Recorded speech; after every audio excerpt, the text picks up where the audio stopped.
ആദാബ്. പുതിയൊരു വീഡിയോയിലേക്ക് എല്ലാവർക്കും സ്വാഗതം. ഇന്നത്തെ വീഡിയോയിൽ 7ാം ക്ലാസ്സിലെ 14ാമത്തെ പാഠഭാഗമാണ് നമ്മൾ ഡിസ്കസ് ചെയ്യുന്നത്. പാഠഭാഗത്തിൻ്റെ പേര് സുഹാന സഫർ. സുഹാന സഫർ എന്ന് വെച്ചാൽ സഫർ നമുക്കറിയാം, യാത്ര. സുഹാന എന്ന് പറഞ്ഞാൽ പ്രസന്നമായിട്ടുള്ള, അതല്ലാന്നുണ്ടെങ്കിൽ സന്തോഷം നൽകുന്ന എന്നുള്ള അർത്ഥമാണ്. അപ്പോൾ സന്തോഷം നൽകുന്ന അല്ലെങ്കിൽ ആനന്ദം നൽകുന്ന യാത്ര, അല്ലെങ്കിൽ പ്രസന്നമായ യാത്ര അങ്ങനെയൊക്കെ പറയാം. പ്രസന്നകരമായ യാത്ര അങ്ങനെയൊക്കെ പറയാം കേട്ടോ. നമുക്കറിയാം, യാത്ര പോകുന്നത് നമ്മളെപ്പോഴും നമ്മുടെ മനസ്സിനും സന്തോഷം ലഭിക്കാനാണ് അല്ലേ. മനസ്സിനും ശരീരത്തിനും ഒക്കെ സന്തോഷം ലഭിക്കാനാണ് നമ്മൾ എന്ത് ചെയ്യുന്നത്, യാത്ര പോകുന്നത്. അപ്പോൾ അത് തന്നെയാണ് ഈ ഹെഡിങ്ങിൻ്റെ അർത്ഥവും. നോക്കൂ, जोशना स्कूल से तालीमी सफ़र के बाद घर पहुंची. ജോഷ്ന സ്കൂളിൽ നിന്ന് താലീമി സഫറിന് ശേഷം വീട്ടിലെത്തി. നമുക്കറിയാലോ അല്ലേ. അമ്മി സേ സഫർ കെ ബാരേ മേ ബാത്തേ കി. അമ്മയോട് അവൾ എന്ത് ചെയ്യാണ്, ആ പോയ പഠനയാത്രയെക്കുറിച്ച്. ആദാ ബച്ചു. പുതിയൊരു വീഡിയോയിലേക്ക് എല്ലാവർക്കും സ്വാഗതം.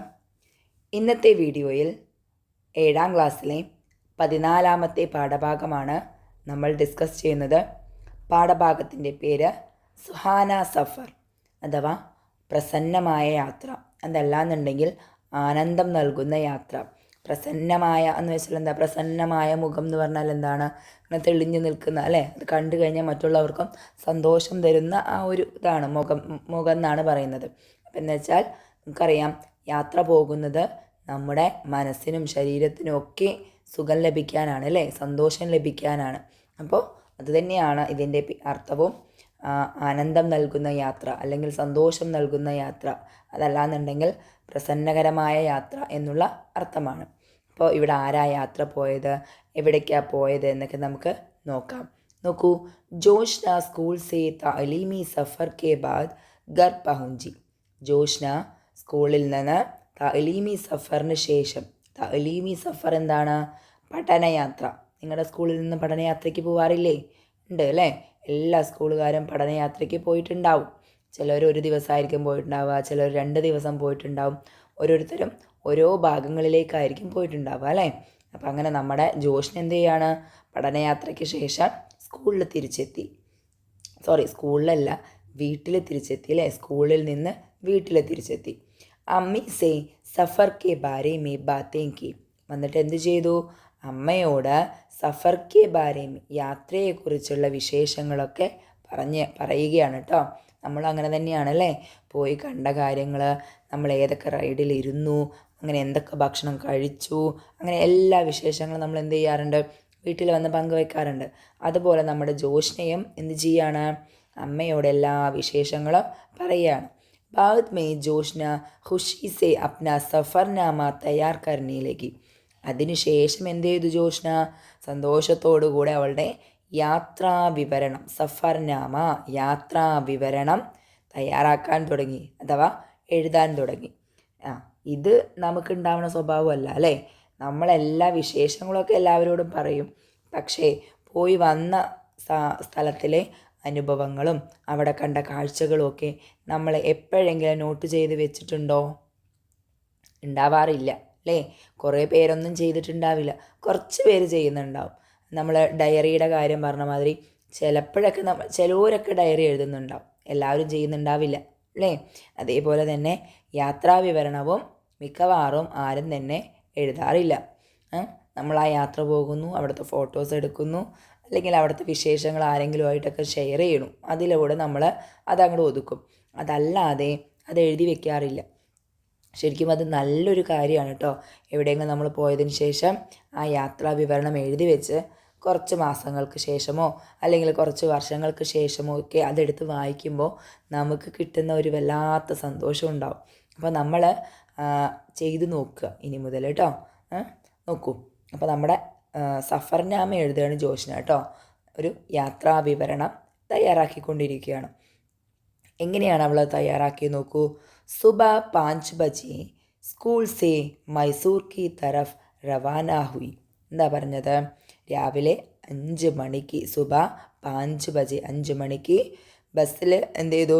ബസ് സ്കൂൾ സേ മൈസൂർ കി തറഫ് റവാന ഹുയി. 5 മണിക്ക് ബസ് എന്ത് ചെയ്തു? സ്കൂളിൽ നിന്നും മൈസൂരിലേക്ക് പുറപ്പെട്ടു.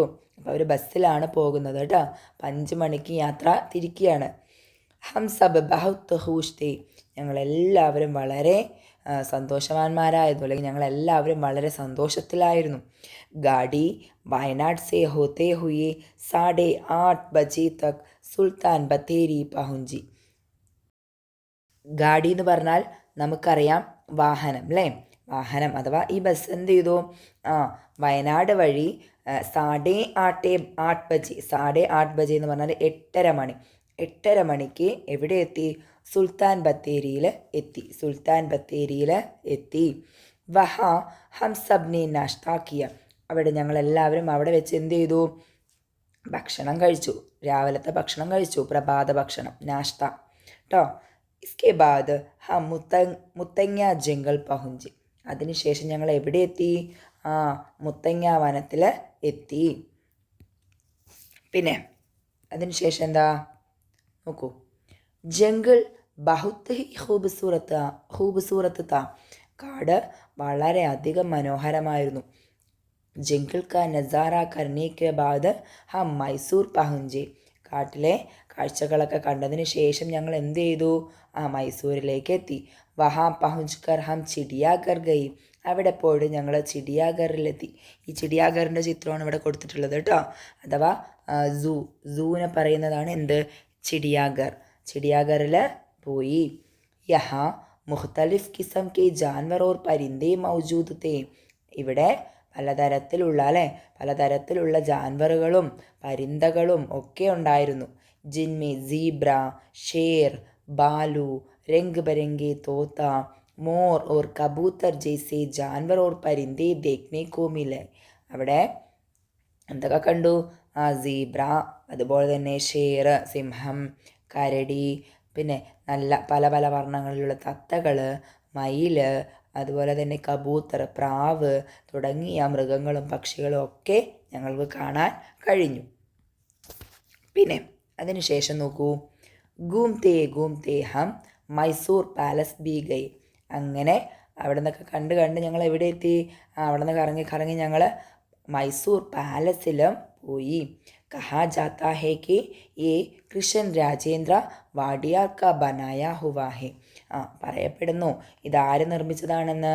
കൃഷ്ൺ രാജേന്ദ്ര വാഡിയാറാണ് ഇത് നിർമ്മിച്ചതെന്നാണ് പറയപ്പെടുന്നത്. ജോ ദേഖ്നി മീ ബഹുത്ത് ഹി ഖൂബ്സൂറത്ത. ഈ മൈസൂർ പാലസ് കാണാൻ വളരെ മനോഹരമായിരുന്നു. മൈസൂരിൻ്റെ ഒരു വലിയ പ്രത്യേകതയാണ് അല്ലേ മൈസൂർ പാലസ് എന്ന് പറയുന്നത്. പിന്നെ इसके अंदर രാജാവോ കി ലിബാസ്, സേവ്രാത്ത് ഓർ ഹത്തിയാർ രഖേ ഹുയേ തെ.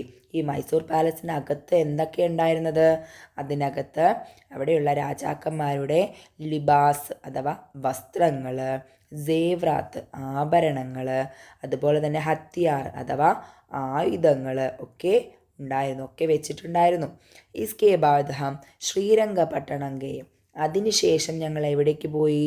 ശ്രീരംഗപട്ടണത്തിലേക്ക് പോയി. വഹാ ഷേർ മൈസൂർ ടിപ്പു സുൽത്താൻ കാ കില്ല ഓർ മസാർ ദേക്ക. അവിടെ ഞങ്ങൾ എന്തൊക്കെയാണ് കണ്ടത്?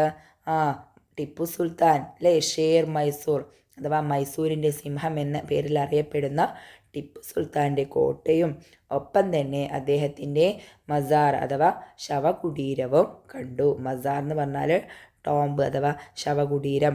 അതുപോലെ തന്നെ ടിപ്പു സുൽത്താൻ കാ കില്ല എന്ന് പറഞ്ഞാൽ ടിപ്പു സുൽത്താൻ കോട്ട. ടിപ്പു സുൽത്താൻ കോട്ടയും കണ്ടു. കേരളത്തിലൊരു ടിപ്പു സുൽത്താൻ കോട്ടയുണ്ടല്ലോ, എവിടെയാണത്? നമുക്കറിയാം അല്ലേ, പാലക്കാടുണ്ട് ടിപ്പു സുൽത്താൻ കോട്ട അല്ലേ. അപ്പോൾ നമ്മുടെ മൈസൂരിലും എന്തുണ്ട്? ടിപ്പു സുൽത്താൻ കില്ലയുണ്ട്. അതുപോലെ തന്നെ അവിടെ പോയിട്ട് അദ്ദേഹത്തിൻ്റെ മസാറും ഒക്കെ കണ്ടു. പിന്നെ ഷാം കോ ബൃന്ദാവൻ പഹുഞ്ചി. അതിനുശേഷം വൈകുന്നേരം വൃന്ദാവനത്തിലെത്തി. വഹാ രംഗ് ബരംഗെ പൂൽ ഓർ മ്യൂസിക് കി ഫവാരെ കാ ലുത്തുഫ് ഉഡാത്തെ ഹുए रात के 9 बजे മൈസൂർ സേ ഘർ കി തറഫ് റവാന ഹുए. അതിനുശേഷം എന്താ പറയുന്നത്? അവിടെ രംഗ് ബരംഗെ പൂൽ അഥവാ വർണ്ണപ്പകിട്ടുള്ള അല്ലെങ്കിൽ പല പല വർണ്ണങ്ങളിലുള്ള പൂക്കളും അതുപോലെ തന്നെ മ്യൂസിക് കി ഫവാറെ അഥവാ നമ്മൾ പാട്ട് വയ്ക്കുന്ന സമയത്ത് അല്ലെങ്കിൽ മ്യൂസിക്കിനനുസരിച്ചിട്ട് ഡാൻസ് കളിക്കുന്ന വാട്ടർ ഡാൻസ് ഇല്ലേ, അതാണ് ഉദ്ദേശിക്കുന്നത്. ജലധാരകൾ, സംഗീതത്തിനനുസരിച്ച് നൃത്തം ചെയ്യുന്ന ജലധാരകളും അതൊക്കെ കണ്ടു അല്ലേ. അതൊക്കെ ആസ്വദിച്ചതിന് ശേഷം അതെല്ലാം ലുത്തുഫ് ഉട്ടാത്തേ ഹുയി എന്ന് പറഞ്ഞാൽ അതൊക്കെ ആസ്വദിച്ചതിന് ശേഷം എന്ത് ചെയ്തു? രാത് കെ 9 ബജെ മൈസൂർ സെ ഘർ കി തറഫ് രവാന ഹുയി. രാത്രി 9 മണിയോടുകൂടെ മൈസൂരിൽ നിന്ന് വീട്ടിലേക്ക് പുറപ്പെട്ടു. അപ്പോൾ കണ്ടല്ലോ, രാവിലെ 5 മണി മുതൽ യാത്ര പോയിട്ട് രാവിലെ 5 മണിക്ക് സ്കൂളിൽ നിന്ന് യാത്ര പുറപ്പെട്ടു. അതിനുശേഷം തിരിച്ച് രാത്രി 9 മണിക്ക് അവിടെ നിന്ന് വീട്ടിലേക്കും പുറപ്പെടുകയാണ് അല്ലേ. അപ്പോൾ അവർ പോയ വഴി ഏതാണ്? വയനാട് വഴി സുൽത്താൻ ബത്തേരിയിലെത്തിയിട്ട് പിന്നെ അവിടെ നിന്ന് മുത്തങ്ങാവനത്തിലേക്ക് പോയി പിന്നെയാണ് മൈസൂരിലെത്തി അവിടെ പോയിട്ടുള്ള കാഴ്ചകളൊക്കെ കണ്ടത്. അപ്പോൾ അവിടെ പോയി എന്തെല്ലാം കാഴ്ചകൾ കണ്ടു എന്നൊക്കെ നമ്മൾ അറിഞ്ഞതാണല്ലേ. അപ്പോൾ നമ്മളും ജോഷ്നയുടെ കൂടെ മൈസൂരിലൊക്കെ പോയി വന്നു. യാത്ര നന്നായി ഉണ്ടായിരുന്നില്ലേ? അപ്പോൾ നമുക്കും ഈ സഫർനാമ എഴുതുന്നതോടുകൂടി എന്ത് കിട്ടുകയാണ്? വായിക്കുന്ന ഒരാൾക്കും അവിടെ പോയ ഒരു അനുഭൂതി ഉണ്ടാവും. ഓക്കെ, അപ്പോൾ നമ്മളും ഇതുപോലെയുള്ള സഫർനാമകളൊക്കെ എഴുതാൻ നോക്കുക. ഇനിയിപ്പോൾ ഉറുദുവിൽ എഴുതണമെന്നില്ല കേട്ടോ, മലയാളത്തിൽ എഴുതാം. ഓക്കെ, നമുക്ക് ഉറുദു ഒക്കെ അത്യാവശ്യം എന്താ പറയുക, അതിൽ കുറച്ചുകൂടി പ്രാവീണ്യം നേടാനായിട്ട് കുറേ കാര്യങ്ങൾ നമുക്ക് എഴുതാൻ ശ്രമിക്കുകയൊക്കെ ചെയ്യാം. അതല്ലാത്തവർ മലയാളത്തിലൊക്കെ എഴുതി വയ്ക്കുക കേട്ടോ. മലയാളത്തിൽ എന്തായാലും എഴുതണം. അപ്പോൾ ഇതിൻ്റെ പ്രവർത്തനങ്ങളുമായിട്ട് അടുത്ത വീഡിയോയിൽ വരാം. ഹുദാ ഹാഫിസ്.